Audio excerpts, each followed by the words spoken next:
Hi friends, എല്ലാവർക്കും നമസ്കാരം. Welcome to minister stay kitchen. അപ്പോൾ ഇന്നത്തേത് ഒരു ബോണ്ടയുടെ റെസിപ്പി ആട്ടോ. നമ്മുടെ മൈസൂർ ബോണ്ടയാണ്. സാധാരണ നമ്മൾ മൈദ ഉപയോഗിച്ചിട്ടാട്ടോ മൈസൂർ ബോണ്ട ചെയ്തിരിക്കുന്നത്. പക്ഷേ ഇതേപോലെ ഗോതമ്പൊടി ഉപയോഗിച്ചുകൊണ്ട് നല്ല ഹെൽത്തി ആയിട്ടും എന്നാൽ ഏറ്റവും എളുപ്പത്തിലും മൈസൂർ ബോണ്ട ഒരു തവണ ട്രൈ ചെയ്ത് നോക്കണേ. നമ്മളിപ്പോൾ ഏതൊരു സ്നാക്സ് കഴിക്കുന്നതിനേക്കാളും നല്ല ടേസ്റ്റാണ് മൈസൂർ ബോണ്ട കഴിക്കാനായിട്ട്. അപ്പോൾ സോസിൻ്റെ കൂടെയൊന്നുമല്ല, മറിച്ച് നമ്മുടെ തേങ്ങാ ചമ്മന്തിയുടെ കൂടെയാണ് ശരിക്കും പറഞ്ഞാൽ മൈസൂർ ബോണ്ട കഴിക്കേണ്ടത്. അപ്പോൾ എല്ലാവരും ഒരു തവണ നമ്മുടെ തേങ്ങാ ചമ്മന്തിയുടെ കൂടെ നല്ല ചൂടോടുകൂടി ഈ മൈസൂർ ബോണ്ട തയ്യാറാക്കി നോക്കണേ. അപ്പോൾ ഗോതമ്പൊടി ആയതുകൊണ്ട് തന്നെ ഏറ്റവും എളുപ്പത്തിൽ ചെയ്തെടുക്കാനും പറ്റും, നല്ല ഹെൽത്തിയുമാണ്. അപ്പോൾ എല്ലാവരും മറക്കാതെ ട്രൈ ചെയ്ത് നോക്കി കമൻസൊക്കെയാണ് ഇതിനും അറിയിക്കണേ. നമുക്ക് പോയിട്ട് തന്നെ സമയം കളയാതെ നേരെ വീഡിയോയിലേക്ക് പോയാലോ.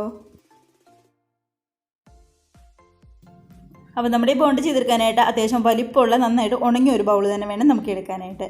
ഇതിനകത്തേക്ക് ഒരു 1/2 കപ്പ് തൈരാണ് ചേർത്ത് കൊടുക്കുന്നത്. ഇതിപ്പോൾ ഒരുപാട് പുളിയുള്ള തൈരൊന്നുമല്ല, ചെറിയൊരു പുളിയുണ്ട് താനും. അപ്പോൾ ഒരു 1/2 കപ്പ് നല്ല കട്ട തൈര് നമുക്ക് ചേർത്ത് കൊടുക്കാം ഈ ബൗളിലേക്ക്. ഇനിയിപ്പോൾ നമ്മുടെ ഈ തൈരിൻ്റെ കൂടെ ഒരു 1/2 ടീസ്പൂണിൻ്റെ അടുത്തേക്ക് ബേക്കിംഗ് സോഡയാണ് ചേർത്ത് കൊടുക്കുന്നത്. അപ്പോൾ നമ്മുടെ ഈ ബേക്കിംഗ് സോഡയും കൂടി ചേർത്ത് ഈ തൈര് നല്ല രീതിയിൽ തന്നെ നമുക്ക് ഒന്ന് മിക്സ് ചെയ്തെടുക്കണം. അപ്പോൾ ഒരു ഹാൻഡ് വിസ്ക് വെച്ച് ഇതേപോലെ നന്നായിട്ട് തന്നെ ഒന്ന് മിക്സ് ചെയ്തെടുക്കാം കേട്ടോ. കൈവച്ച് ചെയ്യുന്നതിനേക്കാളും ഇതേപോലെ ഹാൻഡ് വിസ്ക് വെച്ച് ചെയ്യുന്നതായിരിക്കും കുറച്ചും കൂടി നല്ലത്.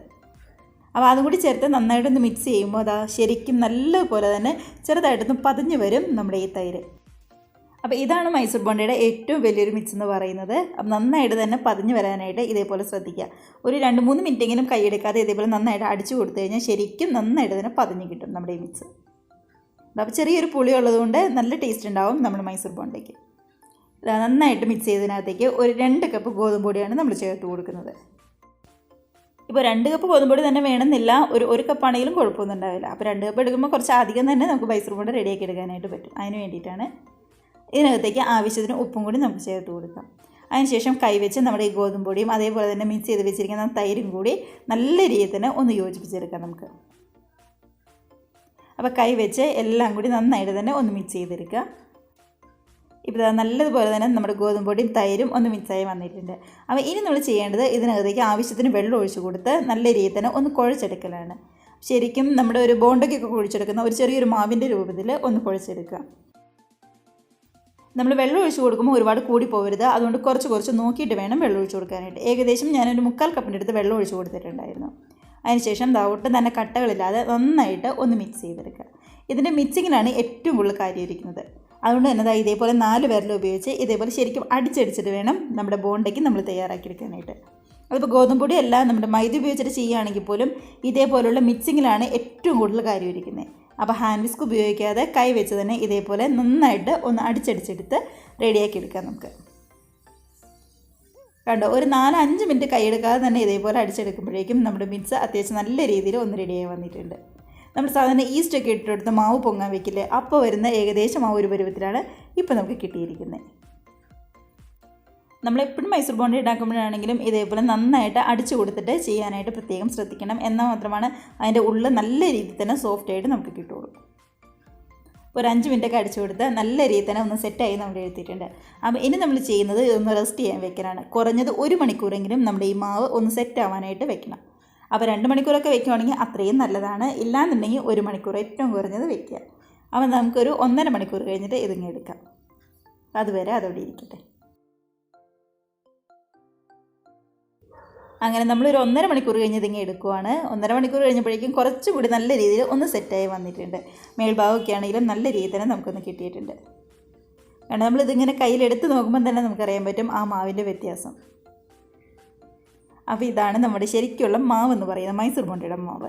ഇനി ഇതിനകത്തേക്ക് ടേസ്റ്റിന് വേണ്ടി കുറച്ച് കാര്യങ്ങൾ ചേർത്ത് കൊടുക്കണം. അത് വേറൊന്നുമല്ല, ഒരു 1/2 ടീസ്പൂണിൻ്റെ അടുത്തേക്ക് നമ്മുടെ ചെറിയ ജീരകവും അതേപോലെ തന്നെ ഒരു ടീസ്പൂണിൻ്റെ അടുത്തേക്ക് നന്നായിട്ട് ചോപ്പ് ചെയ്ത് നമ്മുടെ ഇഞ്ചിയാണ് ചേർത്ത് കൊടുക്കുന്നത്. അപ്പോൾ ചെറുതായിട്ട് നമ്മുടെ ബോണ്ടയിൽ ഇഞ്ചിയൊക്കെ കടിക്കാൻ കിട്ടുമ്പോൾ ഒരു ടേസ്റ്റ് ഉണ്ടാവും. അതിന് വേണ്ടിയിട്ടാണ്. കൂടെ തന്നെ ഒരു 2 തണ്ട് കറിവേപ്പിലയും കൂടി നമ്മൾ ചേർത്ത് കൊടുക്കുന്നുണ്ട്. കറിവേപ്പില നേരിട്ടല്ല, മറിച്ച് ഇതേപോലെ ചെറിയ കഷ്ണങ്ങളായിട്ട് കട്ട് ചെയ്തിട്ട് വേണം ചേർക്കാനായിട്ട്. കൂടെ തന്നെ എരിവിന് ആവശ്യമായിട്ട് പച്ചമുളക് ചേർത്ത് കൊടുക്കാം. ഞാനൊരു 3 ചെറിയ പച്ചമുളകാണ് എടുത്തിരിക്കുന്നത്. നല്ല എരിവുള്ളതുകൊണ്ടാണ് ഞാൻ ഇത്രയും എടുത്തത്. അവൻ്റെ എരിവ് നോക്കിയിട്ട് വേണം, കുറച്ച് അധികം വേണമെന്നുണ്ടെങ്കിൽ അത്രയും ചേർക്കാനായിട്ട്. ഇനിയിപ്പോൾ ഇതിനകത്തേക്ക് ഒരു ചെറിയ 2 പിടി മല്ലിയില കട്ട് ചെയ്തും കൂടി നമുക്ക് ചേർത്ത് കൊടുക്കാം. അപ്പോൾ ടേസ്റ്റൊക്കെ ഇഷ്ടമാണെന്നുണ്ടെങ്കിൽ ചേർത്ത് കൊടുക്കാം കേട്ടോ. കുറച്ചും കൂടി ചേർത്ത് കൊടുക്കാം. കൂടി തന്നെ ഒരു 1/4 കപ്പ് നമ്മുടെ തേങ്ങ ചിരകിയതും കൂടിയാണ് ചേർത്ത് കൊടുക്കുന്നത്. അപ്പോൾ ഇതെല്ലാം കൂടി ചേർത്ത് കൊടുക്കുമ്പോൾ ഒരു പ്രത്യേക ടേസ്റ്റ് തന്നെ ഉണ്ടാവും. ഇതൊക്കെ നമ്മുടെ വീട്ടിൽ എപ്പോഴും ഉണ്ടാകുന്നതാണല്ലോ, വേറെ പ്രത്യേകിച്ച് ചേരുവകളൊന്നും തന്നെയില്ല. സാധാരണ എപ്പോഴും ഉള്ളത് തന്നെയാണ് ചേർത്ത് കൊടുക്കുന്നത്. ഏറ്റവും ലാസ്റ്റായിട്ട് ഒരു 2 ടീസ്പൂൺ നമ്മുടെ ഓയിലുണ്ടല്ലോ, ഫ്രൈ ചെയ്യാൻ വെച്ചിരിക്കുന്ന ഓയിൽ, അതും കൂടി ചേർത്ത് നല്ല രീതിയിൽ തന്നെ എല്ലാം കൂടി ഒന്ന് മിക്സ് ചെയ്തെടുക്കാം കൈ കൊണ്ട് തന്നെ. കണ്ടോ, ഇപ്പോൾ നമ്മുടെ തേങ്ങ ചെറിയതും അതേപോലെ തന്നെ പച്ചമുളകും ഇഞ്ചിയും മല്ലിയിലയും കറിവേപ്പിലയും എല്ലാം കൂടി നമ്മുടെ മിക്സുമായിട്ട് നല്ല രീതിയിൽ തന്നെ ഞാനിവിടെ ഒന്ന് യോജിപ്പിച്ചെടുത്തിട്ടുണ്ട്. അപ്പോൾ ഈ സമയത്ത് വേറെ വെള്ളമോ അങ്ങനെ ഒന്നും തന്നെ ചേർക്കണ്ട. നന്നായിട്ട് മിക്സ് ചെയ്താൽ ആ ഒരു ബോണ്ടയുടെ ഷേപ്പ് ഉണ്ടല്ലോ അതിൽ തന്നെ നമുക്ക് കിട്ടിയിട്ടുണ്ട്. അപ്പോൾ 2 ടീസ്പൂൺ ഓയിലും കൂടി ചേർത്ത് കൊടുക്കാനായിട്ട് ശ്രദ്ധിക്കണേ. ഇനിയിപ്പോൾ നമുക്ക് ഫ്രൈ ചെയ്തെടുക്കാം. അപ്പോൾ ഇതേപോലെ കയ്യിൽ കുറച്ചിട്ട് എടുത്തിട്ടാണോ ഞാൻ ഫ്രൈ ചെയ്യുന്നത്. ഇല്ലാന്നുണ്ടെങ്കിൽ ഒരു സ്പൂണിൽ കുറച്ചെടുത്ത് ഓയിലിലേക്കിട്ട് ഫ്രൈ ചെയ്ത് കൊടുത്താലും മതിയോ. അപ്പോൾ കയ്യിലെടുക്കുമ്പോൾ വലിയ ഷേപ്പൊന്നും ഉണ്ടാവില്ല, എന്നാലും അത്യാവശ്യം നല്ല രീതിയിൽ തന്നെ നമുക്ക് കിട്ടും.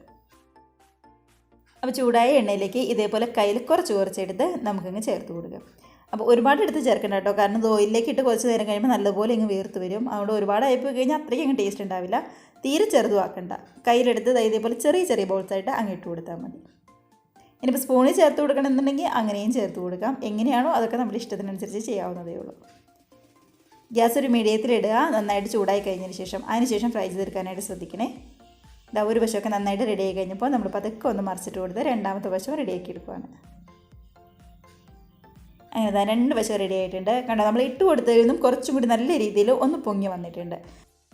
ഇതിപ്പോൾ 2 വശം ഒട്ടും തന്നെ കരിഞ്ഞൊന്നും പോകാതെ ചെറുതായിട്ടൊന്ന് കളറൊക്കെ ഒന്ന് മാറി നല്ല രീതിയിൽ വെന്താണ് നമുക്ക് കിട്ടിയിരിക്കുന്നത്. അപ്പോൾ ഗ്യാസ് ഒരു മീഡിയം ഫ്ലെയിമിൽ വെച്ചാൽ മതി. ലോ ഫ്ലെയിമിലും വെക്കേണ്ട, അതേപോലെ തന്നെ ഹൈ ഫ്ലെയിമിലും വെക്കേണ്ട. മീഡിയത്തിലിട്ട് 2 വശം നന്നായിട്ട് റെഡി ആയി കഴിഞ്ഞപ്പോൾ നമ്മളിങ്ങനെ എടുത്ത് മാറ്റുവാണ്. ഇതേപോലെ തന്നെ ബാക്കിയുള്ളത് നമുക്കിങ്ങനെ ചെയ്തെടുക്കാം. അപ്പോൾ കുറച്ചും കൂടി ഓയിൽ ഒഴിച്ച് കൊടുക്കണമെന്നുണ്ടെങ്കിൽ കുറച്ചും കൂടി ഓയിൽ ഒഴിച്ച് കൊടുക്കാം. കാരണം മൈസൂർ ബോണ്ടൊക്കെ ചെയ്തെടുക്കുമ്പോൾ ശരിക്കും എണ്ണയിൽ മുങ്ങിക്കിടന്നിട്ട് വേണം നമുക്കിത് ഫ്രൈ ആയി കിട്ടാനായിട്ട്. നമ്മൾ സാധാരണ പരിപ്പുവടയും അതേപോലെ തന്നെ ഉഴുന്നുവടയൊക്കെ ചെയ്യുമ്പോൾ എണ്ണയിൽ നല്ലപോലെ മുങ്ങിക്കിടക്കണമല്ലോ, അതേപോലെ തന്നെ വേണം ഇതും ചെയ്തെടുക്കാനായിട്ട്.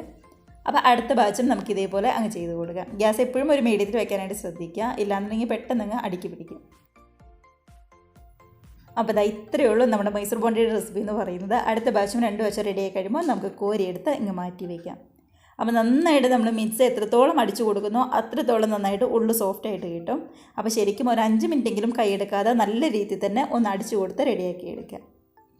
നമ്മളിപ്പോൾ കടയിൽ നിന്നൊക്കെ ആണെങ്കിലും മൈസൂർ ബോണ്ട കിട്ടുമ്പോൾ ഉള്ളൊക്കെ ആണെങ്കിൽ നല്ല സോഫ്റ്റായിട്ടല്ലേ ഇരിക്കുന്നത്. അതേപോലെ കിട്ടണമെങ്കിൽ ശരിക്കും അടിച്ചു കൊടുക്കണം. ആ കാര്യം ശ്രദ്ധിച്ചാൽ മാത്രം മതിയാവും. ഇതാണ് നമ്മുടെ മൈസൂർ ബോണ്ട എന്ന് പറയുന്നത്. കണ്ടോ, ഒരു ചെറു ചൂടോടുകൂടി നല്ലൊരു ചമ്മന്തിയുടെ കൂടെ കഴിക്കണേ. അപ്പോഴായിരിക്കും അതിന് ശരിക്കും ടേസ്റ്റ് അറിയാനായിട്ട് സാധിക്കുക. വെറുതെ കഴിച്ചാലാണെങ്കിലും നല്ല ടേസ്റ്റാണ്. അപ്പോൾ ഇതിൻ്റെ ഉള്ളിൽ എങ്ങനെയാണെന്ന് നമുക്കൊന്ന് നോക്കാം. ഇപ്പോൾ ഇതിൻ്റെ പുറംഭാഗമൊക്കെ ആണെങ്കിലും നല്ലതുപോലെ മൊരിഞ്ഞ്, അതേപോലെ തന്നെ ഉൾഭാഗമൊക്കെ ആണെങ്കിലും നല്ലപോലെ വലിഞ്ഞാണ് നമുക്ക് കിട്ടുന്നത്. അപ്പോൾ ഇതാണ് ശരിക്കും നമ്മുടെ മൈസൂർ ബോണ്ടയുടെ റെസിപ്പി എന്ന് പറയുന്നത്. കണ്ടോ, ഇതേപോലെ ഉള്ളിൽ നന്നായിട്ട് സോഫ്റ്റായിട്ടായിരിക്കും നമുക്ക് കിട്ടുന്നത്. സാധാരണ ബോണ്ട കഴിക്കുന്നതിനേക്കാളും നല്ല ടേസ്റ്റ് ഉണ്ടാവും. അപ്പോൾ ഒരു തവണ ട്രൈ ചെയ്ത് നോക്കി കമൻസൊക്കെ ആണെങ്കിലും മറക്കാതെ അറിയിക്കുക. മൈദ വെച്ച് ചെയ്യണമെന്നുണ്ടെങ്കിൽ മൈദ വെച്ച് ചെയ്യാവുന്നതേ ഉള്ളൂ. അപ്പോൾ എല്ലാവരും മറക്കാതെ ട്രൈ ചെയ്ത് നോക്കി ചെറു ചൂടോടുകൂടി ചമ്മന്തിയുടെയും അതേപോലെ തന്നെ ഒരു ചായയുടെയും കൂടെ നല്ല ഹാപ്പി ആയിട്ടിരുന്ന് കഴിക്കുക. കൂടെ തന്നെ റെസിപ്പിക്ക് ഇഷ്ടമായിട്ടുണ്ടെങ്കിൽ ഒന്ന് ലൈക്ക് അടിച്ച് മറ്റുള്ളവരിലേക്ക് ഷെയറും കൂടി ചെയ്യാനായിട്ട് മറക്കരുതേ. അതേപോലെ തന്നെ ആദ്യമായിട്ട് നമ്മുടെ ചാനൽ ആരെയും കാണുന്നവരുണ്ടെങ്കിൽ റെസിപ്പിക്ക് ഇഷ്ടമായിട്ടുണ്ടെങ്കിൽ പ്ലീസ് നമ്മുടെ ചാനലും കൂടി ഒന്ന് സബ്സ്ക്രൈബ് ചെയ്ത് സപ്പോർട്ട് ചെയ്യണേ. നമുക്കിപ്പോൾ ഇതേപോലുള്ള പുതിയ വീഡിയോസിന് നല്ല അടിപൊളി റെസിപ്പീസൊക്കെ ആയിട്ട് വീണ്ടും കാണാം. അതുവരെ എല്ലാവർക്കും ബൈ.